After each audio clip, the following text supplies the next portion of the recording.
Today, we are paying respect to the abolitionist leader, John Brown, who was born in Connecticut in 1800 and hanged for treason by the U.S. government 59 years later. John Brown was born into a deeply religious family, a family who vehemently opposed slavery. John grew up believing that life, liberty, and the pursuit of happiness and the right to citizenship belonged to all people, regardless of race, even though the Constitution said otherwise. In his late teens, John Brown built his own cabin, married, and eventually fathered 20 children. A restless and driven man, he worked hard at various trades, but his true profession was the liberation of slaves. In pursuing this goal, he was willing to defy federal and state laws. He set a courageous example for fellow abolitionists, for Emerson, for Thoreau, and other New England liberals. Brown did not consider his beliefs to be radical. He thought that he was merely living up to the goals of the Declaration of Independence. He actively believed in the equality of all, causes to which he gave his labor, his financial support, and finally, his life.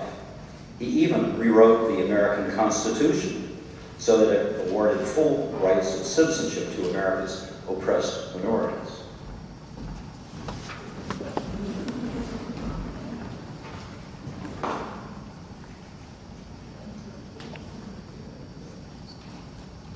Whereas slavery, throughout its entire existence in the United States, is none other than the most barbarous, unprovoked, and unjustifiable war of one portion of its citizens upon another portion, the only conditions of which are perpetual imprisonment and hopeless servitude or absolute extermination, in utter disregard and violation of those eternal and self-evident truths set forth in our Declaration of Independence.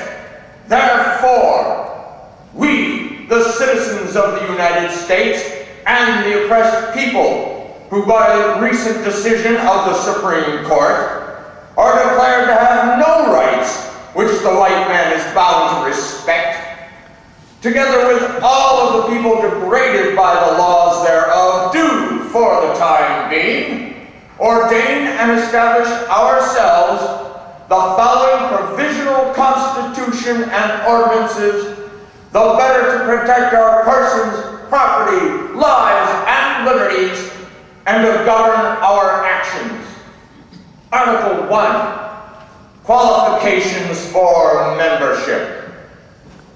All persons of mature age, whether proscribed, oppressed, and enslaved citizens, or of the proscribed and oppressed races of the United States, who shall agree to sustain and enforce the provisional constitution and ordinance of this organization, together with all minor children of such persons, shall be held to be fully entitled to protection under the same.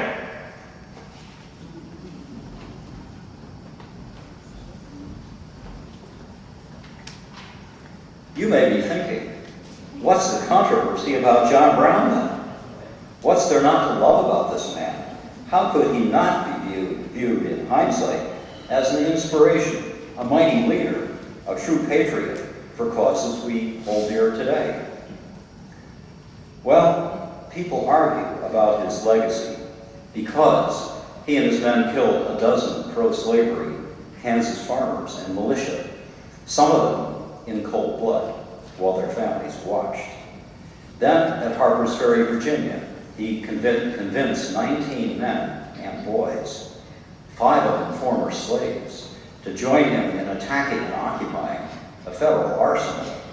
His plan was short on strategy and pretty much doomed to failure from the start.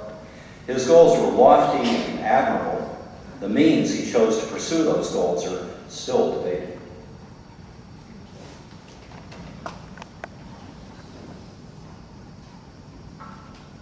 As John Brown and his growing family moved about, they worked tirelessly as conductors on the Underground Railroad, providing a safe haven in their home for many runaway slaves.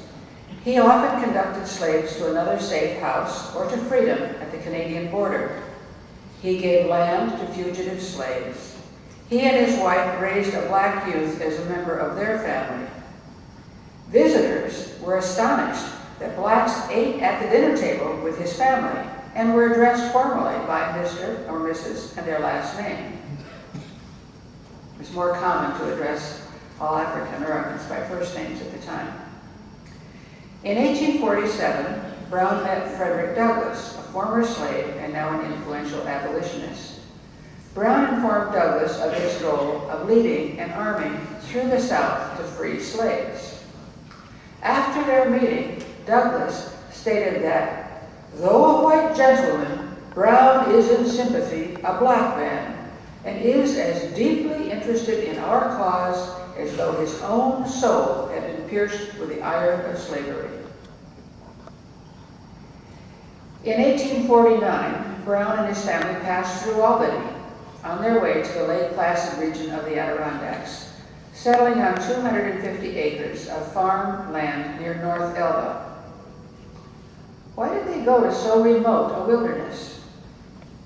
Because a wealthy abolitionist, Gerrit Smith, had established a fledgling black community at North Elba. Smith donated tracts of about 40 acres to freed black families willing to clear and farm them. Smith recruited Brown to move to North Elba to survey these plots. When Brown got there, he discovered that what they really needed was help in learning how to farm. The freed blacks named their community Timbuktu in honor of their African roots.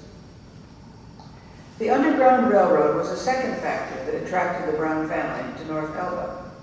Remote mountain roads and proximity to Canada made the Adirondacks a viable alternative to other routes that were more familiar to the slave bounty hunters. Brown and his sons took many a fugitive slave concealed under canvas in farm carts to safe haven in Canada.